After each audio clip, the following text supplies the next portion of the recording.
All right, so look, no Harmontown show abroad would be complete without.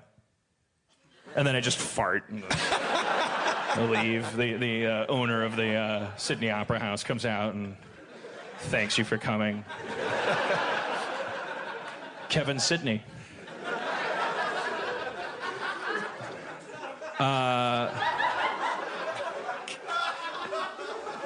Wait.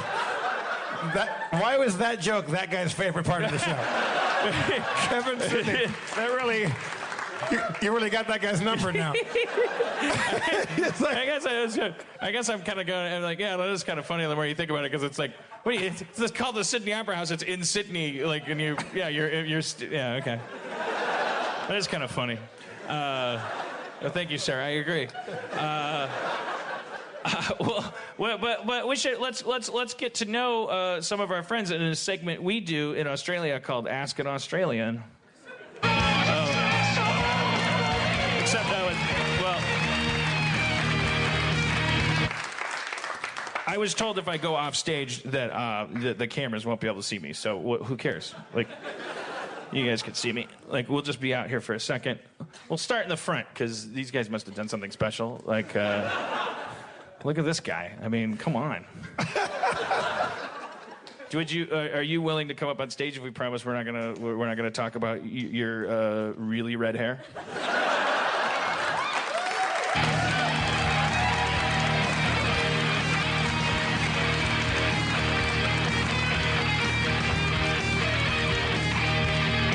Because I cannot make that promise. How's it going? Ryan? Ryan, everybody. Welcome, Ryan. Grab you. All right. Ryan, I just learned from our friend Allie in the front row here, who also has brilliantly red hair, what's the word? Yeah, ranger. Ranger? Ranger? Is that like a ginger? Is that your word for ginger? It comes from like orangutan. We cop that a lot in Australia. Is there a heavy redhead population in Australia? Yeah, there's a fair few. We get around. I guess there's more in Scotland than Ireland. Is that true? Anybody know that? Yes. Are you Scottish heritage? Actually, I don't think so. Are you adopted?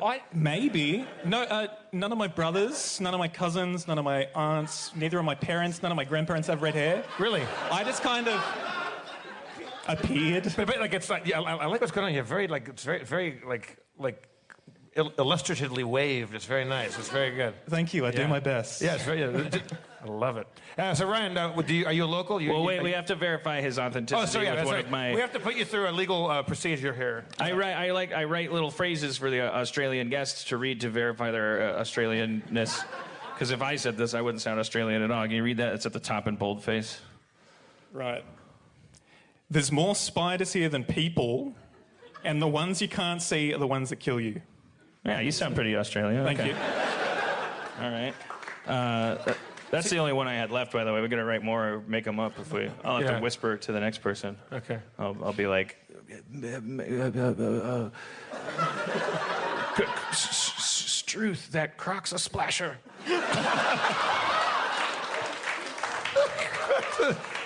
It Croc's a splasher. That's what you guys say after you take a shit. Struth, that Croc's a splasher.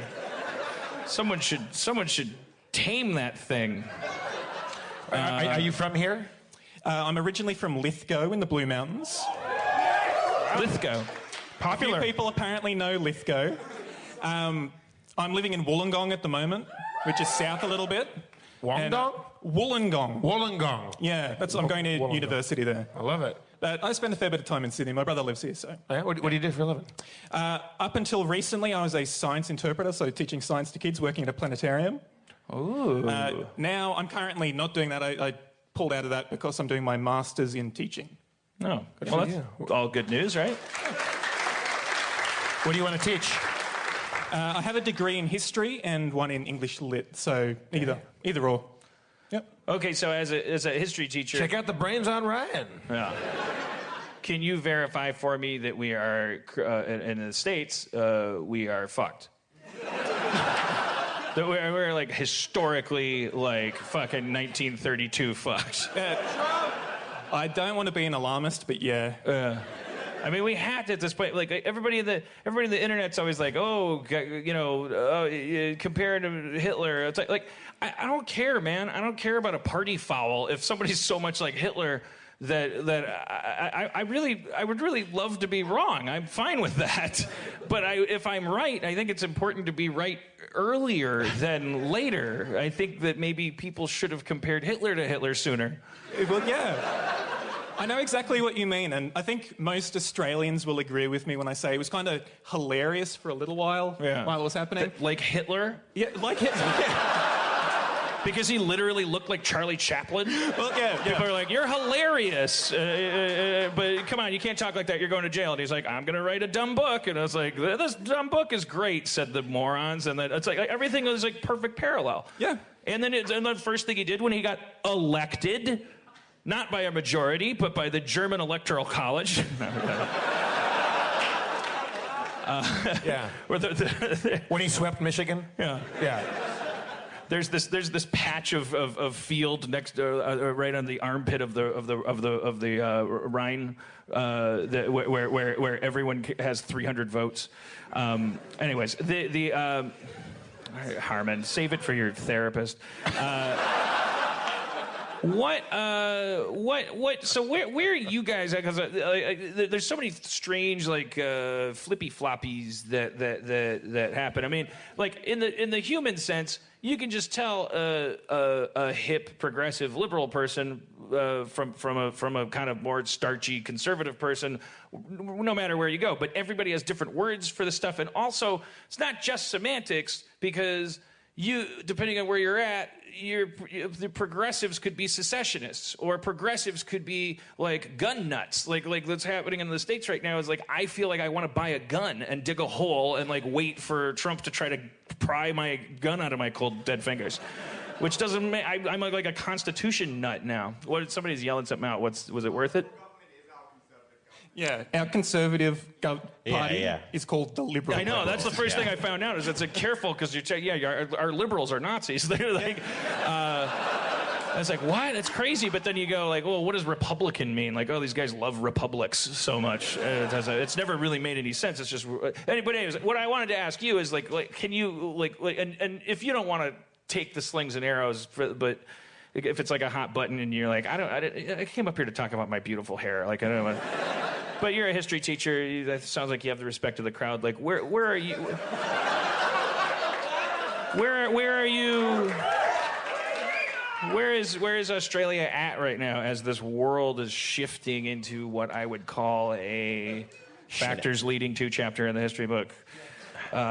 Nationalist revolution. It's kind of hard to say, to be honest. We're caught between... Yeah. What did he say?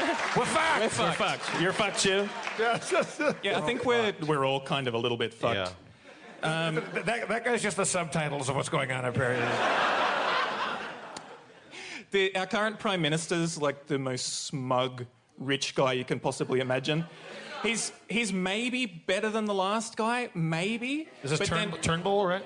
Yeah, Turnbull is our current PM. And then Tony Abbott... Tiny Abbott? Tony. Is it more like Crocodile Dundee than I thought? Like, our Prime Minister is Donk, and then Tiny Abbott's our president. No, okay. Tony Abbott. He was like a monumental piece of shit, but he didn't really have the wherewithal to hide it, so everyone knew he was a piece of shit. Whereas Turnbull kind of hides it a bit better, so I feel like he's winning some people over just because he's a bit more swami and stuff. So, yeah, he's probably a lot worse, but he comes across as slightly more palatable. Yeah. Which is worrying. That's why I felt so fucked in the States, is because it's not Donald Trump. Like, we have it's actually either centuries or millennia payback of fixation on the hero worship, the principle, the idea that there's people that can make a difference. It's as opposed to each individual has to like really create their own world and like work practically toward a world that functions for all of us. We all have this tendency to it just takes a big load off our shoulders when we pick this favorite person to speak for us, or that person's going to bring about stuff, so we can kind of do what we do best, which is not much at all, and that's just us being good orangutans, you know, like that's just. Whoa. Sorry. Is it?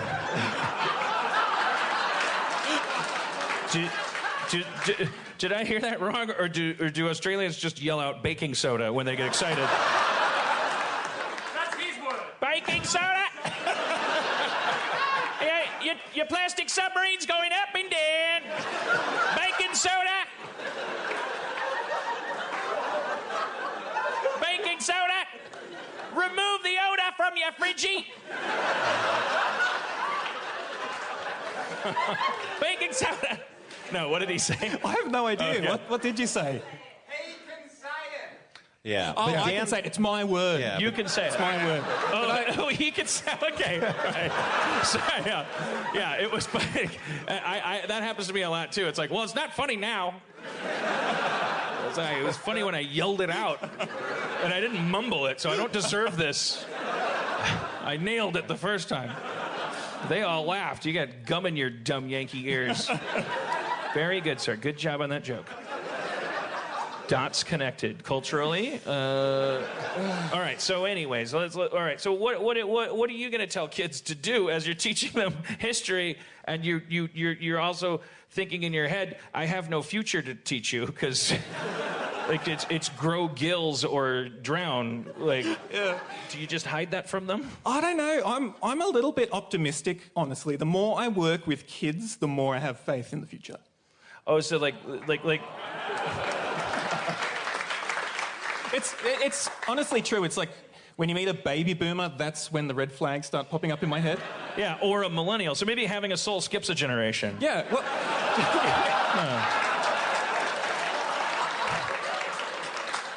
That's what I keep thinking, because I'm from a thing called Generation X. I don't know if they have, that's maybe just an American thing, but it's like we're outnumbered 10-1 on both sides. Our parents are these huge douchebags that, like, they had their own Trivial Pursuit edition, and, like, they invented the Beatles and the moon and all this shit. Like, well, it's like everyone makes movies for them, and they're just, like, jack off to references to their lifetime. Like, what? That's, what? Chuck Willery? Oh, I just can't. Chuck Willery.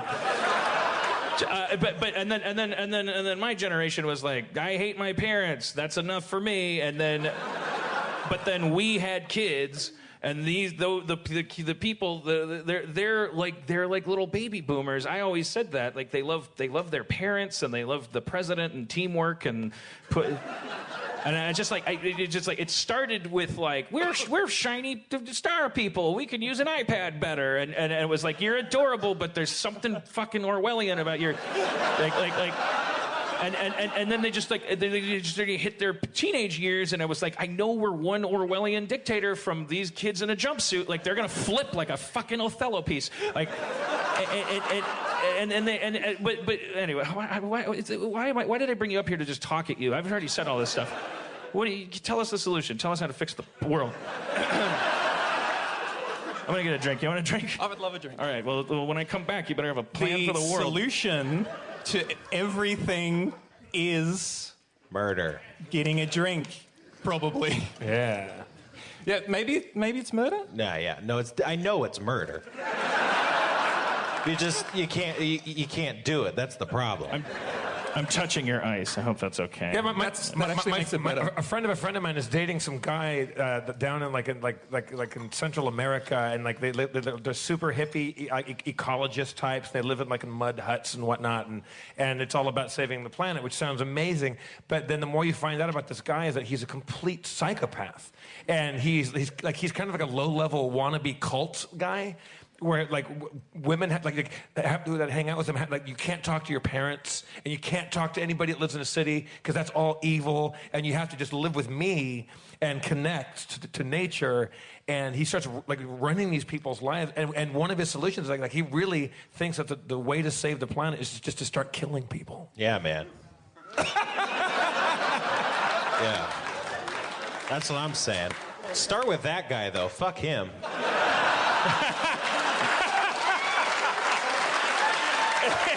Right? It's the world's shortest O. Henry novel. Lead by example, motherfucker. It's a 2-minute Twilight Zone episode. Time enough for genocide at last. Wait, me? I do have that, like, wasn't it one of the two guys, was it Watson or Crick, who they did, the guys that discovered the shape of DNA? One of them's like a cosmic DNA guy that said like, oh, DNA couldn't have evolved on Earth. There's not enough time mathematically. And I don't know if it's the same guy, but there's another of the two, in an uncomfortable, cringy way, has gone on record as saying that stupidity is a disease and we should cure it with eugenics. You know, like, oh, some people are just dumb. They're just born dumb. And like, that's like any other disability. And why don't we cull that from the population if we're interested? And it's like, oi, okay. Oi in the Australian and the Yiddish. Like neither of us want to go there. But then what then in my country or my prison colony where this recent thing happened, it was like I just started feeling, even before the election actually kind of went the way it did. I started having this like weird, like, it's just like, fuck stupid people. I just don't, it's not like I graduated college, so by stupid I must mean something else. And definitely fuck stupid people. But should we just go to war with them? But I mean, I don't know. The thing is, democracy makes us hate stupid people because their stupidity counts as much as ours, or more. Because, we live in California, and our vote counts less than someone who lives in Wyoming, and we're better than Wyoming, and Wyoming's full of idiots. You hear that, Wyoming?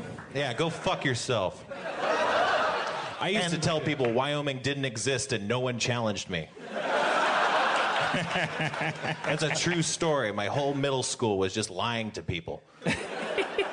Because, as you can tell, I'm an authoritative source that sounds like I know what I'm talking about. So it all tracks, Well, all right, as a teacher... I'm glad that you're a good person, Spencer, because you can be really terrifying. No, I know. I'd probably be more effective if I just embraced the evil, but, That's what I think sometimes. I think, like, let's just be supervillains. Like, let's create a bomb that kills all the dumb people. Right, yeah.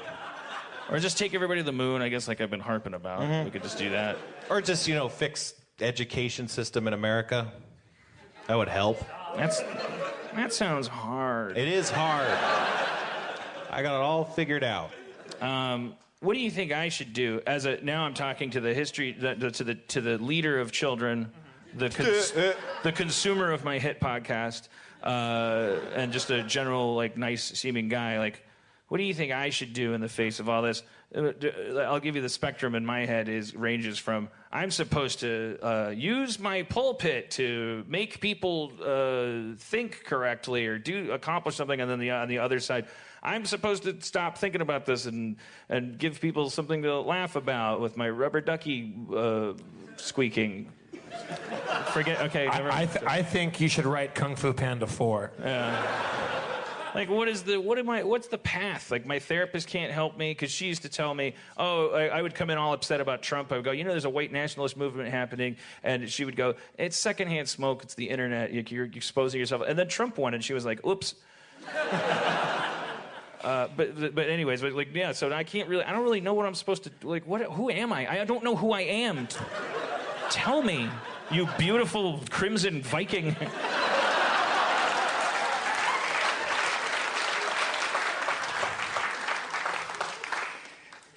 Honestly, if your therapist can't help you, I probably can't help too much.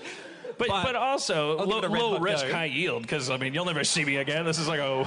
You're right, yeah, okay. Well, I'll see you tomorrow, because I will be here for your other show. Oh, nice. Okay. So, if you don't improve by tomorrow, you can give it to me then. That is exactly what I meant. Someone's going to get a Jason Ortega name tag.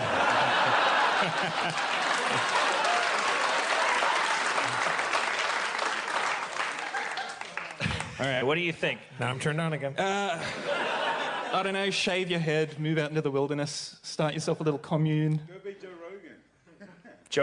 That's Joe Rogan. You're right. I honestly, I read the blog post you put on Tumblr just after the election. Yeah, just me. That's what the Nazis call virtue signaling. That's what they tell me I'm doing. Yeah. White knighting, mansplaining, beta pussying. Like I'm just trying. My instinct was just to I hope the women feel better, and I hope they think I'm a good person. I don't know. I think that's the stuff I like, because the way you write has a lot of conviction to it. Every now and then you'll write something that is a little bit more open and susceptible to change. So with that, when I was reading that, it felt like you were more open to changing your perspectives on things. That's what I like to see. And it's not easy. Yeah. But then I should commit to that. Like, I'm an epiphany addict. I just apologize. I should just open an apology warehouse and just give people handcrafted apologies. I don't think you should force it. I think you should just maybe embrace it when it happens. Because otherwise, if you're just constantly forcing that kind of catharsis, it's for nothing, I guess. I think the simple answer for me, the obvious answer, is write a movie. Write a movie. The community movie. Dan, a long time ago, when we were both broke, we've talked about this in the show before, we would pay each other's rent back and forth depending on who was up or down in the chips at the time.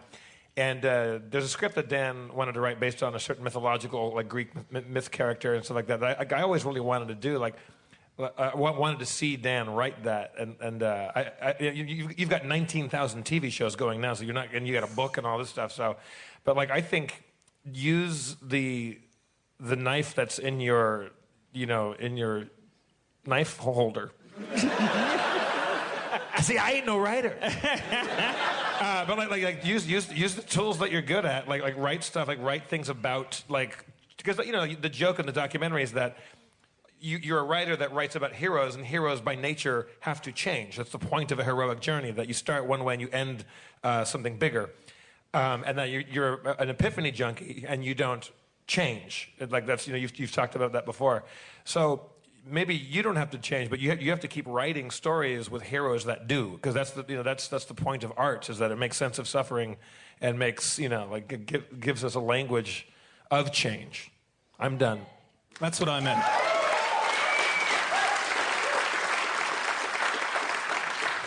But first, a quick game of audience sound effects. I think we should play. That's why I brought it up, because I was like, that'd be a funny callback. You explain it, and then, all right. Well, I already forgot your name. Ryan. Ryan, one more thing. Have you ever heard of the porn phrase CFNM? Yeah. It's clothed female, nude male. Yeah. I just discovered it, and it's very exciting to me. It's great. So, it's a naked dude, but the woman's dressed. And personally, I don't care if the guy's naked or not, but I like the clothed female part. It's but you can't just type in CF and just. Well, I guess that's non-nude, but yeah, it's I'm very attracted to clothed women. I understand. There's a lot of clothed women in the audience right now. Almost. Don't remind me. Almost 2/3. Yeah. Okay. Yeah. I was just wondering. Oh, and also, have you? Where is this going? I'm just asking him some stuff. The audience is responding to him. Yeah. He's popping. No, I think I speak for the audience, and I think we're all kind of falling in love with Ryan right now. Yeah, we love him. We love him. He's a good Sydney-sider. Have you downloaded Mario Run? It's like $15 or something, isn't it? Well, there's a paywall after the first 4 yeah, levels. You get 3 levels and then you have to pay. I think it's like $10. What?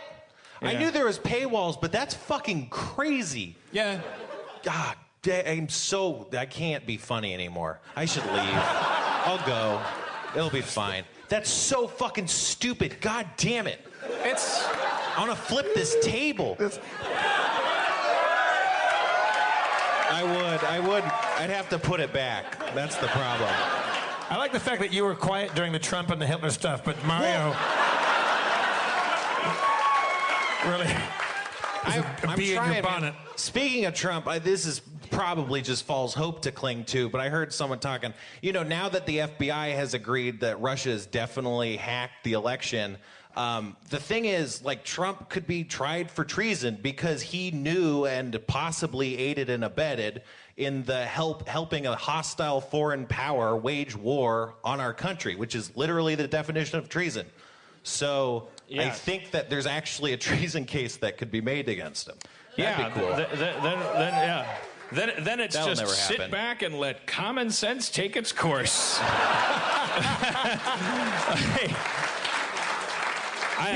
It's not going to happen. I mean, it has to happen. It needs to happen. But no, it's not gonna happen. Like the horse has left the stable. Well, Right. I mean, like people keep predicting. They'll go like, oh, well, he's the Medicare. Like the people that got him elected, they're gonna lose their fucking Obamacare. It's poor white old people with like PTSD from wars and stuff that were getting insurance under Obama that didn't understand what that meant, and were like, fuck Obamacare, because it was like dog whistle for like black guy care. Like they were like, there's a black guy in the White House. That means what? So smart white people would rather hang out with smart black people than me?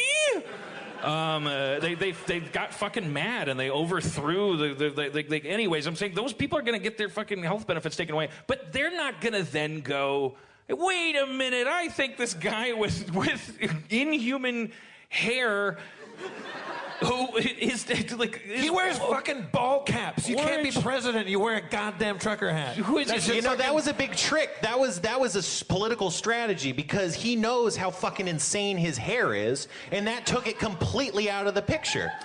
You can't be shot. You can't have all these pictures. I think he wore it when he got off of like a helicopter. It was Yeah, a windy exactly. day. Where there's wind. Yeah, Yeah. exactly. And it took it out of the equation. And he's like, this is my life now.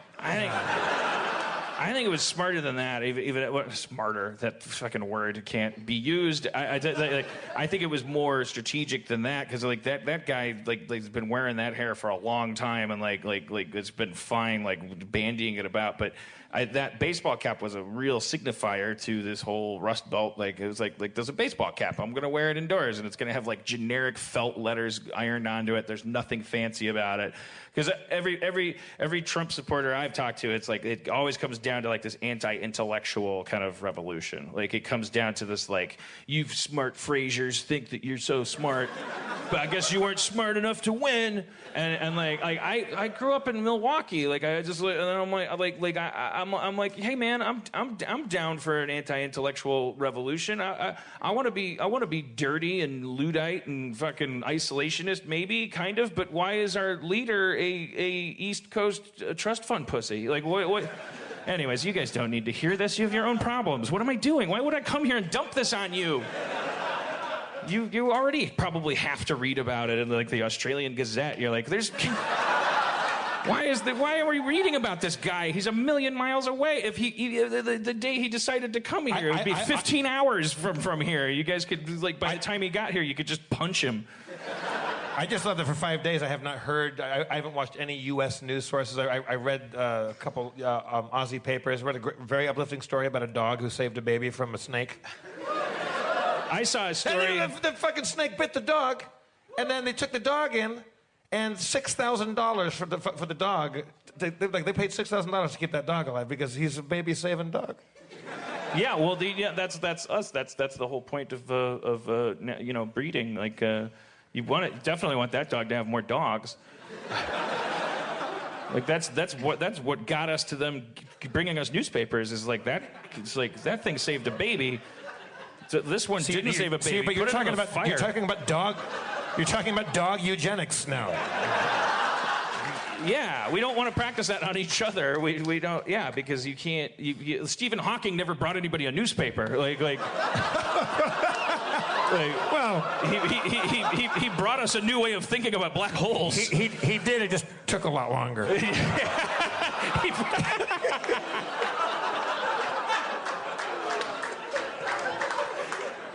As the comic Vernon Chapman said, Stephen Hawking, sure, he can talk the talk. Oh boy, that's not. It's the best. It's the best opener of all time. That's Brisbane humor. That's amazing. I'm just kidding. I know there's people that were at the Brisbane show that came here, like Carl. No. Wait, I was about to talk about something. I can't remember what. Are you having a good time? Do you like to drink? I'm having the best time ever. Okay, good. All right, good. You're important to me. It's true. No, you're a lifeline. You've been a godsend. You're wonderful. Like you're a tall, lithe, alabaster-skinned Prometheus. You've really knitted this show together. I really. And for the listeners that can't see, and I don't want to be reductive in any way here. I only mean this complimentary. You know I don't know if you got these down here. The Christmas time Rankin and Bass animated like Rudolph.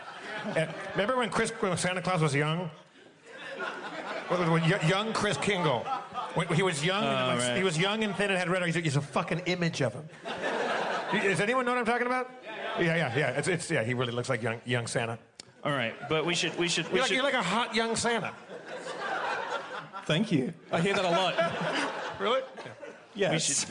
We should let him relax and earn his kettle on the rocks. I already forgot your name. Can't thank you. Ryan. Okay, I'm bad with names. Ryan, thank you so much for coming. Thanks. Everybody, Ryan. My pleasure.